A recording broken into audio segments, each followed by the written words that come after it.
jira ka ga ikon Allah al'umma nan Muhammadu Rasulullahi ku ga ikon Allah insha Allah ku saurari bidiyon har karshen sa. Rahmatullahi ta'ala barakatuhu. Bari mu kori shaidan, a'udhu billahi minash shaitanir rajim, bismillahir rahmanir rahim. Wato al'umma, ga wani sirri da zan baku da izinin Allah. Wannan sirri duk wanda ya ce mushriki shine mushriki. Yawwa kai ka zauna dan ubanka maki ya kashe ka, kuma Allah da mun shiga zakulo muku da sirrika iri iri da kariya wanda Allah zai kare ku ga kare kanku alfarman annabi da alqur'ani ma a duk inda kake a fadin duniya. Wannan sirri da zan baku shine wato idan har wani zai taba ka ko wani na bin ka bashi, in dai har zai tambaye ka, to wallahi wanda ya mutu zai taso, zai fito ya taso ya magana. Wallahi tallahi in dai bashi ake bin ka ko kuma wani ke neman ka da sharri yake neman ka ya sa a kama ka, ko ya turo 'yan sanda su kama ka, ko a turo sarki ya kama ka, ko a turo mai anguwa ya kama ka, to wallahi wanda ya mutu in sun iya maka magana, wallahi wanda ya mutu zai taso ya magana.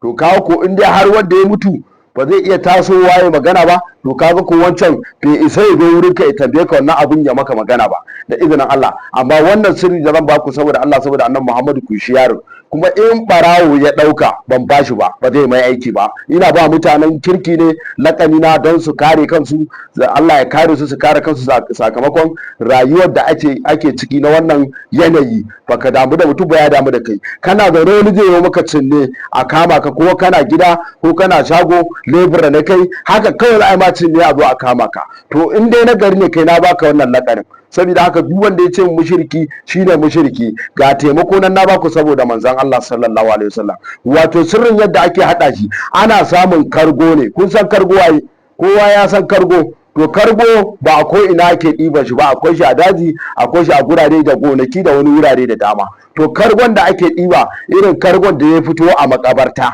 kargon da ya fito a makabarta shi ake samu. Kargon da ya fito a makabarta, to in ka je wajen kargon ka duba wanne ne ya fi kowanne tsawo. To wanda ya fi kowanne tsawo kargon nan shi za ka ballo ka karyo shi. Wani bai san karyewa ba, to za ka ballo shi. Wani bai san ballowa ba, to za ka karyo shi. Duk suna ne nake gamo. Idan ka karye shi, to za ka zo ka ɗaye wannan ɓawon nashi, ka ɗaye shi, igiyar tashi ka ɗaye shi. In ka ɗaye sai ka tuka guru na hannu ko na kwankwasa nan. Idan ka turka shi, to in sha maka Allahu rabi, sai ka samo kitsan bakar akuya sai ka shafe shi. In ka shafe sai ka koma, sai ka je koma makabartar nan, sai ka samu gefen makabarta, sai ka kwakula rami gefe, sai ka saka shi ya kwana uku a wuri. Idan ya kwana uku sai ka ciro shi.